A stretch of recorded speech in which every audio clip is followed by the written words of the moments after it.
سڵاو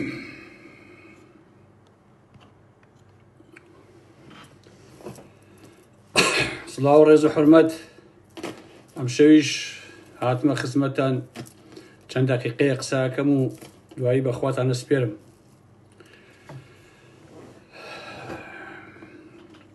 با بۆ سیندەک دەقیقەیەک بەخێر بن سەر چاو.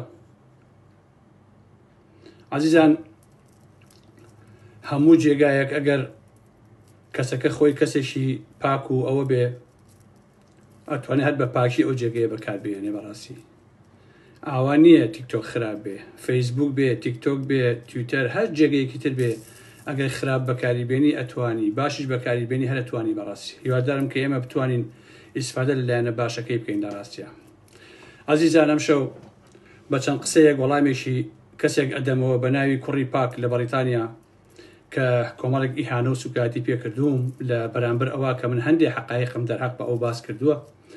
طبعاً ئەگەر بچنە سەر قسە و باسەکانی من نەبێ ڕێزی تایە، نەسوکایەتی تایە، نە هیچ، بەڵام چونکە ڕەخنەکانم بە بەڵگە بووە و چونکە زەبری بەرکەوتووە لە ڕاستیە، چونکە بەوەی ئەزانێکە بەو قسە و باسانەی ئێمە ئیتر خەڵک کیسەکەی پڕ نەکەن، هەساوە کۆمەڵێک جوێنی و بوختان و ئەوان لە پاڵ ئارام ئەحمەد. یەکەم شت بە من ئەڵێ نامرد. ئاخر تۆ ئەگەر بەڕاستی مامۆسای ئاینیت و ئەگەر خاوەنی ئەخلاقێکی باڵای، من لە کوێوان بە تۆ تا تۆوا بە من بڕیت. ئەمە یەکەم. اینجا بە من تۆ چ قیمەتێکت هەیە؟ باشە، ئین من وەکو تۆ وەکو هەموو مرۆڤایەتی گیانلەبەرەکان خوا دروستی کردووم، بۆچی تۆ قیمەتە هەیە بەڵام ئارام ئەحمەد قیمەتی نییە؟ اینجا ئەڵێ پوشکە. پوشکە واتە پوش، یعنی ئەمە تەشبیهە بۆی کە بڵێ سووک یا ئالۆ بابەتانە. اینجا قیزەون. باشە، اینجا مولحید بە کافرکردن. جا ئەمانە ئەمەندە بۆ ئیشەکەی خۆیان باشن، ئەوەی ڕەخنیان لێ بگرێ یەکسەر تۆ مولحیدی، تۆ کافری، تۆ نازانم دژی دینی، بۆ لەبەرەوەی بازرگانی بە دینەوەکەن. ئەم بۆ خۆی کێشەکانم. جۆی لێرەیە ئەو دەمە پیسەی ئەو کوڕی پاکە کە خۆی ناوناوە کوڕی پاک بەو دەمە پۆخڵەوە ئەمەوێ وەڵامێکی کورتی ددانشکێنی بدەمەوە بۆ ئەوەی جارێکی تر فێر بێ بەڕاستی کە بە ئەدەب بێت. وەکو ئەڵێن حەقیقەت تاڵە و کەسی بەجەرگ، کەسێک کە بەڕاستی ڕاستگۆ بێ، کەسێک کە بە تەواوەتیمانە شەهامەتی هەبێ، ئەتوانێ خۆی لەبەر وتنی حەقیقەتە بگرێت. نەک کەسانی درۆزن، پاشەڵ پیس، ئەوانەی شەو و ڕۆژ لە کەمینان تا خەڵک هەڵبخەڵەتێنن، لەسەر حسابی ئەو خەڵکە ژیرفان پڕکەن و خۆیان و ژن و مناڵیان شاهانە بۆ خۆیان بژی. من نازانم بەڕاستی تۆ بۆچی مەسەلەت گڕ گرتووە، بۆ مەگەر تۆ ساڵانێکە من ناناسیت، نازانی کە نەقیزە لە پاشەڵی هەر کەسێک گیرکەم، چونکە نەقیزەکەم ڕاستگۆیانێ و ئەوەندە تیژە، لەبەر ئەوەیە تۆ ئاوا جوتەیە هاوی و ئەو هەموو بێڕێزێ بە ئارام ئەحمەدەکەی. تۆ وازانی من سڵی لێ یەکەمەوە، و ئەزانی من ناتوان سوکاتی پێ بکەم، بەڵام من کەسایەتێکی بەرزمەیە، بەڵام خاوەنی ئەخلاقیەتم دەڕاستیە. من پەروەردەمەکو تۆ نییە، ئەوە تۆی دەمپیس و جۆن فرۆشی بەڕاستی. ئەی تۆ وازانی ئارام ئەحمەد چییە؟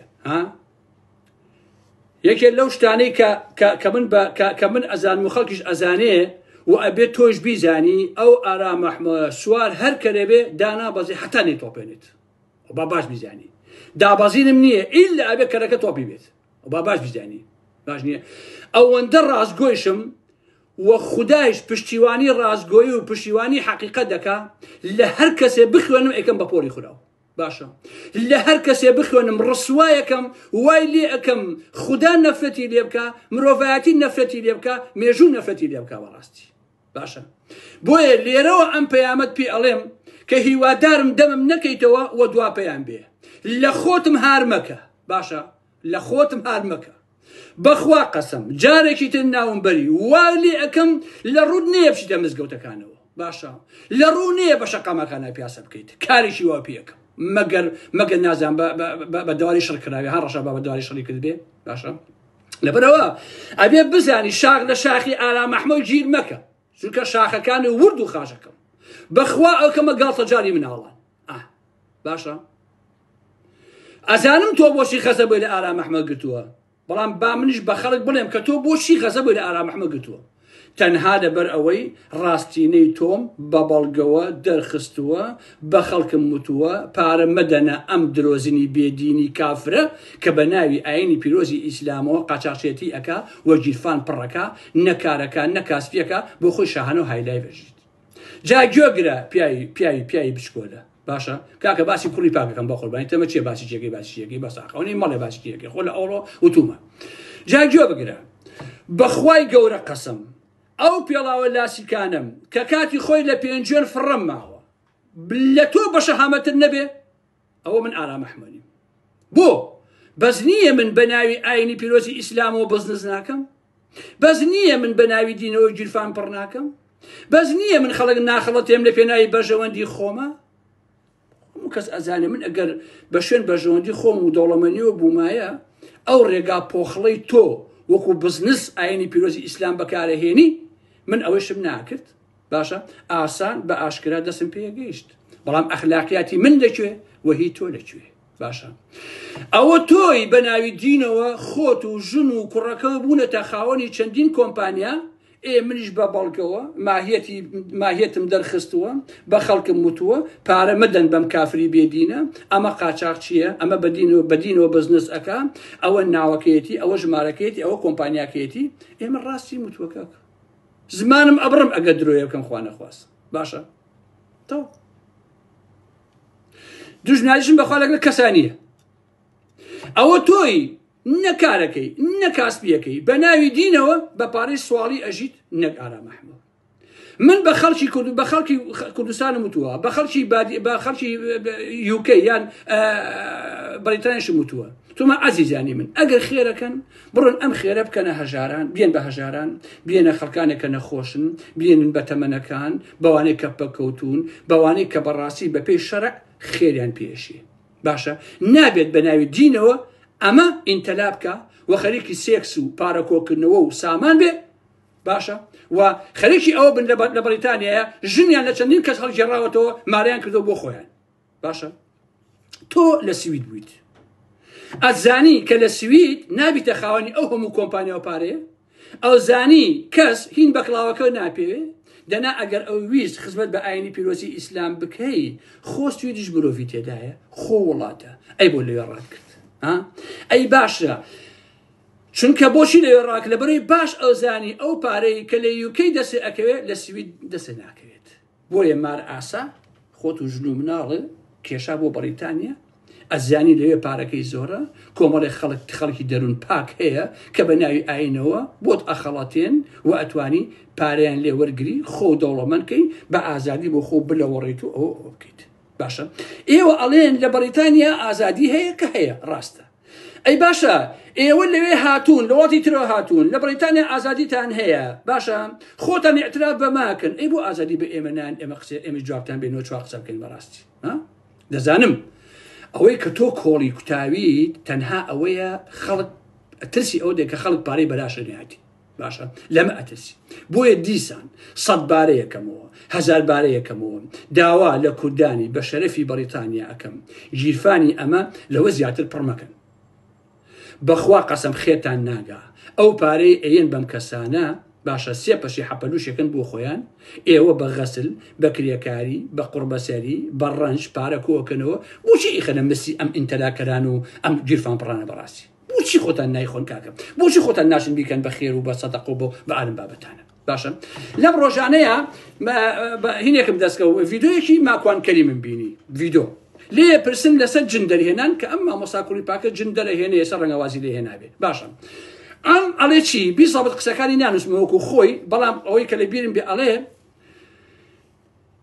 جن چی ئەکە لە ناو جسمی ئینسانە ئەمە قسەی ماکوان کەریمە قسەی من نییە باشە ئەڵێ ئەو کەسانەی کە ئەوە بە ناوی دینەوە ئەکەن درۆزنن وە بۆ سێش دواکەن یەکەم پارە پێیاکەن دووهەم بۆ سێکس و خەڵەتانی خەڵکە دووەم سێهەمیش بۆ خۆ دەرخستن و ناوبانک قەستی کوڕی پاکیشە قسەکانی ماکوان ڕاستە ئەشۆ بیلە گنا جنۆکە چێکا جسمی ئارام محمەکەکەشە باشە ئەمە قسەی ماکوانە کە 1000 قات لە تۆ بە شەرەفترەکە و قسانی کردو کاکە بۆیە ئازیزان خوای گەورە ئاگادارە ئەم ئارامەحمەوە هەرچی بێ لەو کوڕی پاکە موسڵمانترە، ئینسانترە، خواپەرسترە.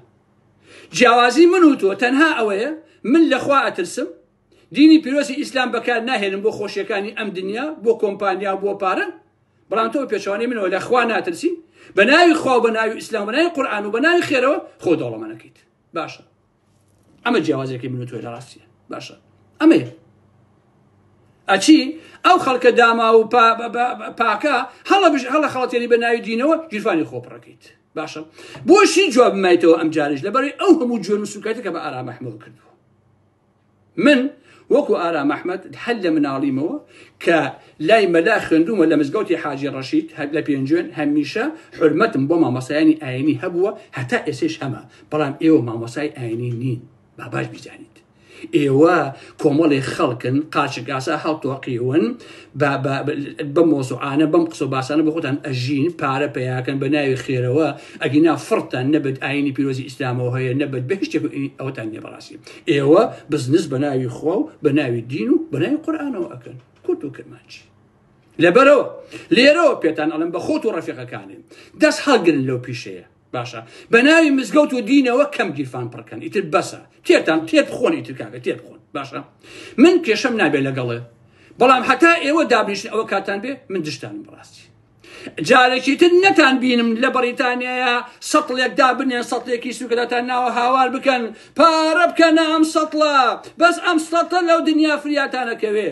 ئێوە شەرم ناکەن کاکە، بەهەشت بە ئێوە نافرۆشێ، ئێوە ناتوان بەهەشت بە خەڵک بفرۆشن. یعنی چی پارە بکەمە ئەم سەتڵەوە ئەوە لەو دنیا من ئەچمە بەهەشت، بەس ئەم سەتڵەی جەنابی ئێوە فریامەکەوێ. بۆ مەگەر ئێمە کەرین کاکە، بۆ مەگەر ئەو خەڵکە ئێوە بە ڕەشە وڵاخی ئەزان ئێوە کاکە چۆن شتیوە ئابێ. یعنی بە سەتڵ پڕکردنی ئێوە لە پارە باشە خەڵکە بێ بە خاوەنی بەهەشت؟ نا، وان نییە. ئێوە ڕاست ناکەن. کەس بە پارەدان بە ئێوە قەسەم بەخواچای بە بەهەشت ناکەوێت. باش ئەو ڕاستی بزانن، چونکە خوایش ئەزانێ کاکە ئەگەر ئێوە بتان مەجموعەیە خەڵک هەڵخەڵەتێنن بەخوا نەعوذ بالله خوا بە ئێوە ناخەڵەتێ کاکە. باشە، لەبەر ئەوە بەهەشت بە کردداری پاک، بە دەرونی پاک، بە دەستی پاک، بە داوێنی پاک، بە دەمی پاک، بە ڕازگۆیی، بە خواپەرستی ئابەمانە بە نسیبی مرۆڤایەتی ئەبێ، نەک بۆی پارە بین بە جەنابی بیخۆی، نەک بۆ پارە بین بە سەڵتەکەی ئێوە پڕکەین. باشە، بۆ کەس ناچێتە باش کاکە ناکرێ. بەڕاست لەبەرەوە خەڵک ئەوەندە بەگوێل مەزانن.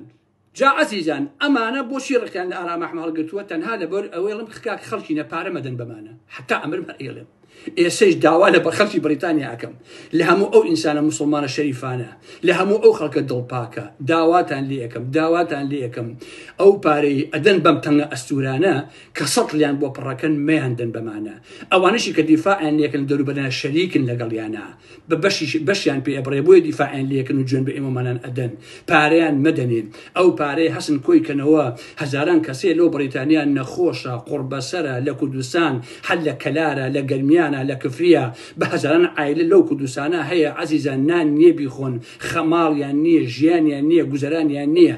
ئەگەر ئێوە ڕاستەکەن و خێر و سەدەق خێر ئەکەن بچن بێن بۆ خەڵکە فەقیر و داماوە، بەو هەموو ژنە بەتەمەنە کە لەژێر پردەکەیە خەریکی سەوزە ئەفرۆشێ. بۆ نمونە خەریکە لە کەلارە توور و کەرەوز و کەوەر و ئەنم بابانە ئەفرۆشێ. بچن پارەکانتان بن بەوانە، هەموو ساڵە ئێوە سەفەرەکەنەوە، پارەکانتان کۆکەنەوە، بیبن بێن بە خەڵکی کوردستان، بۆ خەڵکە قوربەسەر و داماوە لە گەرمیانە، لە ئەنفال بەجێماوە، قوڕی کراوە بەسەرە. باشە، بە هەزاران هەزار بژنی بەتەمەن هەیە، پیاوی بەتەمەن هەیە لەو کوردستانە، لەو گەرمیانە نان نێبیخوا. بۆ پارەن بە کوڕی پاک و بە نازانم هاوکارەکانی کاکە، بۆ ناچن بێن بۆ خەڵکە داماوە قوربەسەرەکە لە زنجێکە نان نێبیخوا. پارە بن بەوانە کاکە، پارە من بەم تەنگە ئەسوورانە بە ناوی مزگەوت و بە ناوی نازان ئەمانە پارتان لێ کێشنەوە، ئەمە مەکەن کاکەجیان. من هەر ئەوە نەم هەبوو خواتان لەگەڵ ئازیزانی ئارامەحمەد حورمەتم بۆتان هەیە. ئەوە وەڵامێک بوو بۆ ئەو کوڕی پاکە کە ئەو هەموو جوێن و سوکاتی بە ئارامەحمەد کردووە و ئەو هەموو تۆ هەموو جوێن و سوکاتیە وەڵامەکەی هەر ئەمە بوو. بەڕاستی من سڵ لە ئێوە ناکەم و بە قوربانتان بم، من لە کەس سڵ ناکەم و دەمدیشکە من چییە؟